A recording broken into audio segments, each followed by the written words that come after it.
नमस्कार सभी को। इस वीडियो में हम बात करेंगे ईओएल की, जिसको हम एक्स्ट्रा ऑर्डिनरी लीव कहते हैं। ईओएल कितने दिन की मिल सकती है, क्या क्या प्रोविज़न्स हैं, कौन सैंक्शन करेगा, कब ले सकते हैं, ये सारी जानकारी इस वीडियो में हम देखेंगे। तो सबसे पहले ईओएल में ये जान ले, आपको सैलरी नहीं मिलती है। जब हम ईओएल लेते हैं तो वो पीरियड जितने दिन की हम छुट्टी लेते हैं तो उतने दिन की हमें सैलरी नहीं मिलेगी। इसको इसीलिए लीव विदाउट पे भी कहीं कहीं पे बोला जाता है, लेकिन ऑफिशियल नेम इसका ईओएल होता है। तो सबसे पहले देखते हैं ये है क्या।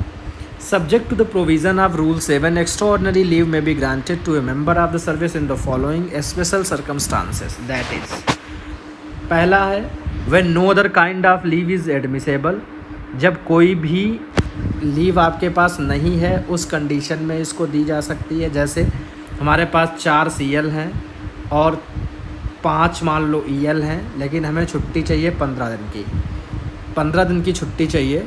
तो ये छुट्टियां हमारे लिए कम हैं इस केस में, लेकिन छुट्टी हमें ज़रूरी है, चाहिए ही चाहिए है, तो हमें ईओएल मिल जाएगी, लीव विदाउट पे। यहाँ पर एक बात और जाननी है कि ये 4 सीएल और 5 ईएल अगर हम एक साथ भी लेना चाहें तो ये कंबाइंड नहीं होती हैं, क्लब इनको नहीं किया जाता है, क्योंकि सीएल और ईएल एक साथ हम नहीं ले सकते हैं, एक साथ इनको क्लब्ड नहीं किया जाता। ये भी जानना ज़रूरी है आपके लिए। अगर कहो कि 5 ईएल हैं 4 सीएल हैं, हम चाहें तो 8 दिन की छुट्टी ले लें, वो भी नहीं आपको मिलेगी। 8 दिन की छुट्टी इसलिए नहीं मिलेगी क्योंकि आपके पास अगर या तो सीएल लेंगे या ईएल, सीएल लेंगे तब भी 4 ही सीएल हैं, ईएल लेंगे तो 5 ही हैं। तो इसलिए इस केस में भी 8 दिन की भी छुट्टी अगर ले रहे हैं तब भी आपको ईओएल ही लेना पड़ेगा, ठीक है। ये जानना ज़रूरी है। तो ये मतलब कब होगा, पहला केस जब आपके पास छुट्टियां नहीं हैं, उस केस में हम ईओएल हमें मिलती है, हमें छुट्टी चाहिए और छुट्टी है नहीं तो ईओएल सैंक्शन होगी। दूसरा केस हम देखते हैं, when any other kind of leave is admissible but the member of the service applies in writing for the grant of extraordinary leave। दूसरी एक ऐसी भी कंडीशन है, हमारे पास छुट्टियां तो हैं लेकिन हम वो छुट्टियां लेना नहीं चाहते, हम ईओएल ही लेना चाहते हैं, तो रिटर्न में हमें लिख के देना पड़ेगा कि हमें ईओएल ही दीजिए आप। उस केस में भी आप ले सकते हो। मान लो आपके अकाउंट में 20 ईएल हैं और 8 सीएल हैं, आपको अगर 10 दिन की छुट्टी लेनी है तो सीएल तो मिलेंगी नहीं, कम पड़ रही हैं, लेकिन ईएल अगर आप चाहें तो ले सकते हैं, लेकिन आप लेना नहीं चाहते ईएल, क्योंकि इस केस में लोग ईएल इसलिए नहीं लेते क्योंकि ईएल का इनकैशमेंट हो जाता है 300 तक। अगर हम स्टोर कर लेते हैं तो जब हम रिटायर होते हैं तो उस समय जो हमारी सैलरी होती है तो उसके हिसाब से इन ईएल का हमें पेमेंट मिल जाता है, इसलिए लोग अवॉइड करते हैं ईएल लेने से, ईएल बचाते रहते हैं, तो वो ईओएल ले लेते हैं। ईओएल अगर अभी लेंगे तो कम सैलरी कटानी पड़ेगी, अगर ईएल यही उन्होंने बचा ली तो लगभग 5 गुना 7 गुना से उनको उस हिसाब से पेमेंट मिलेगा।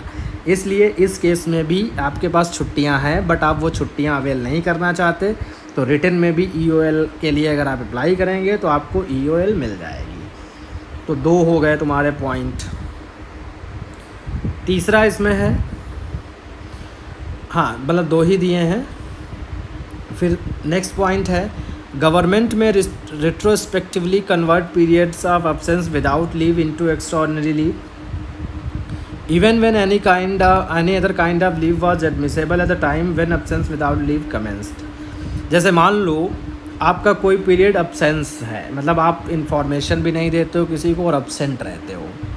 कई बार ऐसा होता है कि वो पीरियड एब्सेंट हो जाता है तो मतलब कैंडिडेट नहीं बताता है, उसको जानकारी नहीं होती, वो ऐसे ही चला जाता है तो वो एब्सेंट हो जाता है। इस केस में भी वो चाहे तो इस एब्सेंस को भी आपके ईओएल में कन्वर्ट कर सकते हैं। सैलरी एब्सेंट में भी नहीं मिलती है और इसमें भी नहीं मिलेगी, लेकिन ईओएल में कन्वर्ट कराने का फ़ायदा ये है कि आपके ऊपर कोई डिसिप्लिनरी एक्शन नहीं लिया जाएगा, ठीक है। तो इस तरीके से हम कह सकते हैं कि अगर एब्सेंट लिखा है तो उसमें ये माना जाता कि आपने अनुशासनहीनता की है, तो उसमें एक्शन हो जाता। अगर मान लो अब्सेंट भी हैं तो उसको भी EOL में अगर आपके ऑफिसर को लगता है तो वो कन्वर्ट कर देता है। फिर है extraordinary leave shall not be debited to the leave account, क्योंकि ऐसा कोई इसका लेखा जोखा होता नहीं है तो इस वजह से इसको डेबिट नहीं किया जाता है। अब हमें कितने दिन की लीव मिलेगी, ये तो था रूल, किस कंडीशन में हम लीव EOL ले सकते हैं। अब हम बात करेंगे कितने दिन की तक हमें मिल सकती है।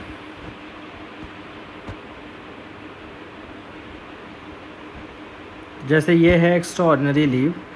Extraordinary leave is granted to a government servant when no other leave is admissible. जब आपके अकाउंट में कोई लीव देय नहीं होगी तब आपको दी जा सकती है।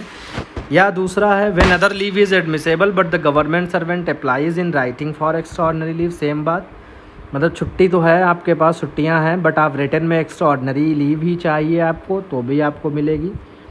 फिर है extraordinary leave can not be availed concurrently during the notice period when going on voluntary retirement. मान लो कोई आप नोटिस पीरियड पे चल रहे हैं, मतलब आप रिटायरमेंट ले रहे हैं, वो नोटिस पीरियड चल रहा है आपका, मान लो 1 महीने 3 महीने जो भी सर्व करना है आपको नोटिस पीरियड, तो उसमें EOL नहीं मिलेगी, ये चीज़ ध्यान रखें। लिमिट की बात करें तो लिमिट का पहला है no leave of any kind can be granted to a government servant for a continuous period exceeding 5 years. किसी भी तरीके की छुट्टी हो तो रूल 12 कहता है कि आपको 5 साल से कंटिन्यूस पीरियड की से ज़्यादा छुट्टी नहीं मिल सकती। यानी कोई भी छुट्टी अगर आप लेना चाहते हैं तो वो 5 साल से ऊपर नहीं मिलेगी आपको, कोई भी छुट्टी हो। पहला तो रूल ये है। Subject to this limitation any amount of EOL may be sanctioned to a permanent government servant. फिर बाकी हम देखते हैं for temporary officials the limit on any one occasion is. जैसे जो टेम्परेरी ऑफिशियल्स होते हैं, टेम्परेरी तभी तक होते हैं जैसे प्रोबेशन में हम टेम्परेरी माने जाते हैं, ठीक है। परमानेंट हम तब होते हैं जब हमारा प्रोबेशन कंप्लीट हो जाता है, ये चीज़ ध्यान रखिएगा।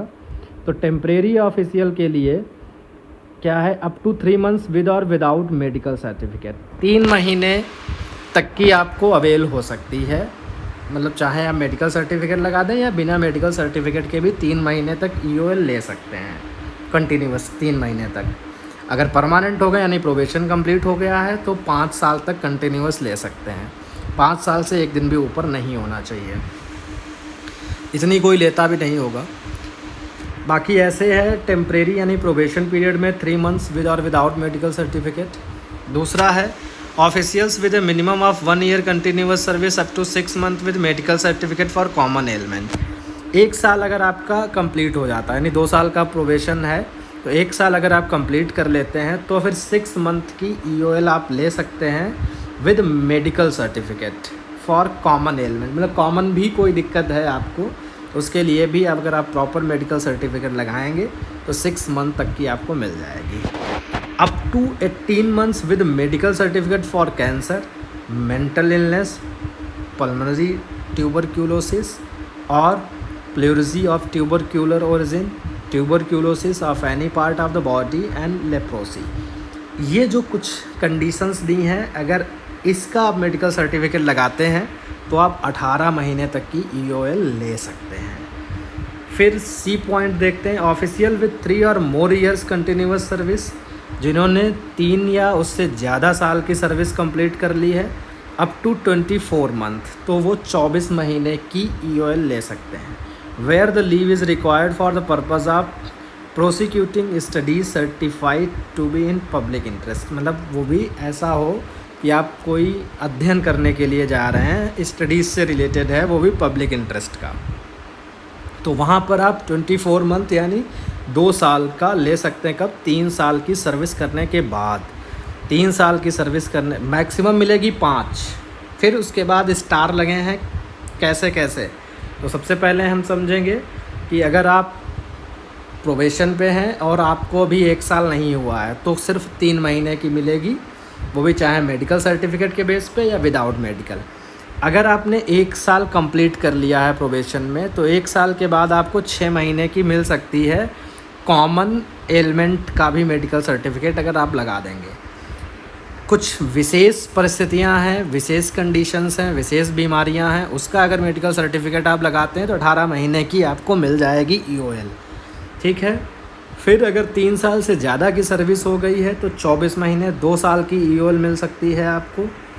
फिर डी वाला ऑप्शन है officials belonging to schedule caste, schedule tribes, head of departments may grant leave exceeding 3 months for attending the pre examination training course at the centres notified by the government from time to time.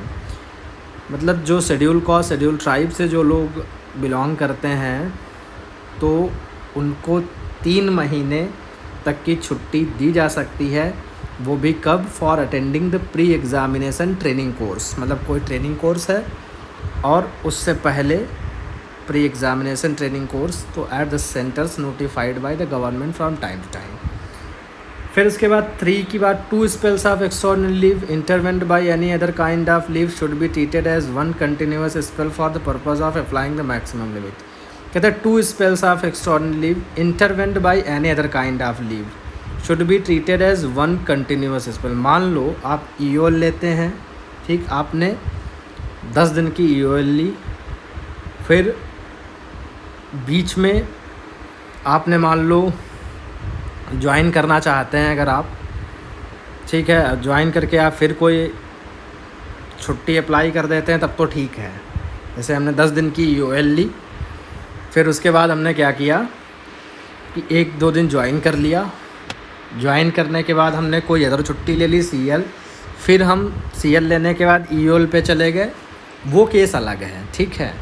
लेकिन आपने 10 दिन की EOL ली, फिर उसके बाद आप 10 दिन की और अप्लाई कर रहे हैं, या बीच में आपने कोई छुट्टी ले ली, मतलब ज्वाइन नहीं किया, EOL के बाद आपने ज्वाइन नहीं किया, आपने 10 दिन की EOL ली, फिर हमने कहा चलो अब 4 दिन की हम CL ले लेते हैं, 4 दिन की आपने CL ली, फिर आपने सोचा कि चलो अब फिर हम EOL ले लेते हैं, तो उस केस में वो जो CL हैं वो बेकार जाएंगी, यानी वो क्लब्ड नहीं होती हैं, तो पूरा 10 दिन इधर और उधर और बीच की ये छुट्टियां, ये पूरा एक स्पेल माना जाएगा। 10, 4, 14, 10, 24 वो EOL ही मानी जाएंगी, ये इन्होंने समझाया है। समझ रहे हैं मेरी बात को? मैं फिर से बता रहा हूँ। मान लो 10 दिन की हमने EOL ली, बीच में हमने सोचा कि अब 4 लाओ CL ले लेते हैं, तो हमने CL के लिए अप्लाई कर दिया, फिर सोचा कि लाओ फिर हम 10 दिन की EOL ले लेते। तो इस कंडीशन में, क्योंकि EOL भी किसी के साथ क्लब्ड नहीं होती है, इसलिए वो जो 4 CL ली वो भी EOL ही मानी जाएंगी और पूरा ये 1 स्पेल हो जाएगा, यानी 10, 4, 14, 10, 24 दिन की EOL ही मानी जाएगी।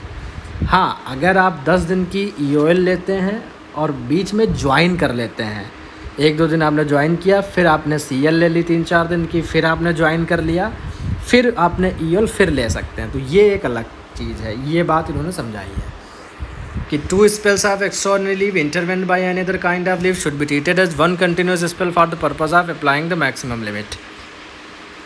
EOL may also be granted to regularise period of absence without leave retrospectively. हाँ, वही पीरियड अब्सेंस, अगर आप हैं, कोई आपका ऐसा पीरियड है जिसमें आप अब्सेंट हैं, तो उसमें भी EOL दी जा सकती है। तो ये हैं आपकी EOL।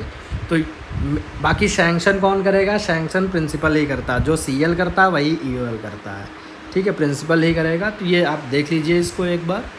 तो मान के चलिए अभी जो EMRS वाले मुझसे पूछ रहे थे, तो आप लोगों को 3 महीने की मिल जाएगी, अगर आप लेना चाहें 3 मंथ तक ले सकते हैं EOL। ठीक है, मिलते हैं नेक्स्ट वीडियो में।